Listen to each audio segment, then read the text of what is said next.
নমস্কার বন্ধুরা, আমার চ্যানেলে আপনাদের সবাইকে স্বাগত। আজকে আমি আপনাদের দারুণ মজার একটা রেসিপি করে দেখাবো, আর সেটা হলো টমেটোর ডালনা। এই কাঁচা কাঁচা টমেটোগুলা খেতে যে এত মজা লাগে, আপনারা আমার এই রেসিপি ফলো করে রান্না করে দেখবেন। সত্যিই অসাধারণ লাগে, যেটা আমি আপনাদের মুখে বলে বোঝাতে পারবো না। তো আমি নিয়েছি এই কাঁচা টমেটো। এই টমেটোগুলো আমি 8টা ছোট ছোট টুকরো করে নেব। আমার এই রেসিপিগুলো যদি আপনাদের ভালো লাগে তো লাইক করবেন, কমেন্ট করবেন, শেয়ার করবেন, আর সাবস্ক্রাইব করে পাশে থাকা বেল বাটনটি অন করে দিয়ে আমার পাশে থাকবেন। তো আমি টমেটোগুলো কেটে নিচ্ছি।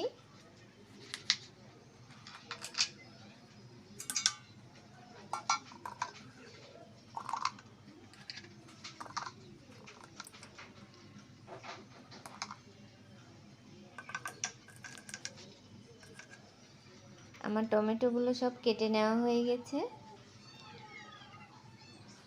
এবার আমি নিয়েছি 3টা আলু। আলুগুলো আমি ছোট ছোট টুকরা করে কেটে নেব। ছোট করে কেটে নিলে তাড়াতাড়ি সেদ্ধ হয়ে যাবে। টমেটোটা যেহেতু অনেক তাড়াতাড়ি রান্না হয়ে যায়, তাই আলুগুলো যদি বড় করে কাটা হয় তো সেদ্ধ হতে অনেক সময় লাগে।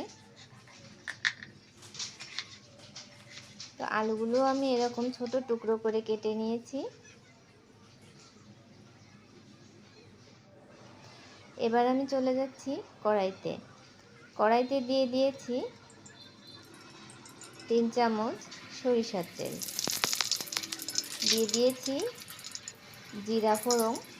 আমি প্রথমেই ফোড়নটা দিয়ে তুলে রাখি, তা না হলে পরে ফোড়ন দিলে ঘরটা অনেক তেল তেল হয়ে যায়। এজন্য আমি প্রথমে ফোড়নটা দিয়েই তুলে রাখি। আপনাদের যখন ভালো লাগে তখন ফোড়নটা দেবেন, পরেও দিতে পারেন।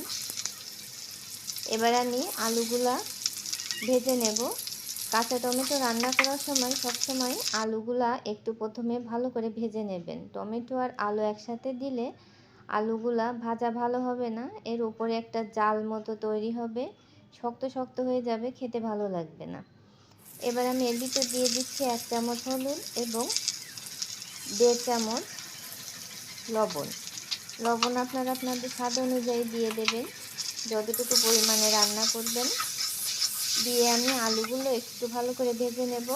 ভাজা হয়ে গেছে। এবার আমি এর ভিতর দিয়ে দিচ্ছি টমেটোগুলো। টমেটোটা রান্না হতে বেশিটা সময় লাগবে না।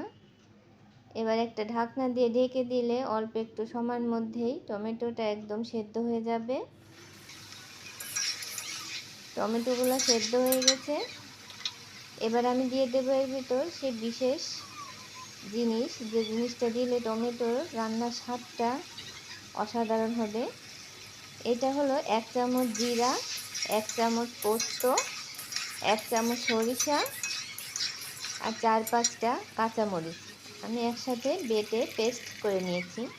এই মশলাটা বেশি ভাজা যাবে না, একদম দেওয়ার পরেই একটু নাড়িয়ে চাড়িয়ে এর ভিতর জল দিয়ে দিতে হবে। জলটা বেশি দেব না, কারণ টমেটোটা সেদ্ধ হয়ে গেছে। অল্প জল দেবো এবং রান্নাটা একটু শুকনো শুকনোই হবে, বেশি ঝোল ঝোল হবে না। তো রান্নাটা হয়ে গেছে। এর ভিতরে আমি যে ফোড়ন দিয়েছিলাম সেটা দিয়ে দিলাম এবং উপর থেকে একটা ধনেপাতা কুচি দিয়ে দিয়েছি। আর দিয়ে দেবো 1 চামচ চিনি। চিনি দিলে এই রান্নার স্বাদটা অনেক বেড়ে যায়। তো দেখুন রান্না শেষে আমার রান্নার লুকটা কেমন হয়েছে। আপনারাও এরমভাবে তৈরি করবেন। আর ভালো থাকবেন।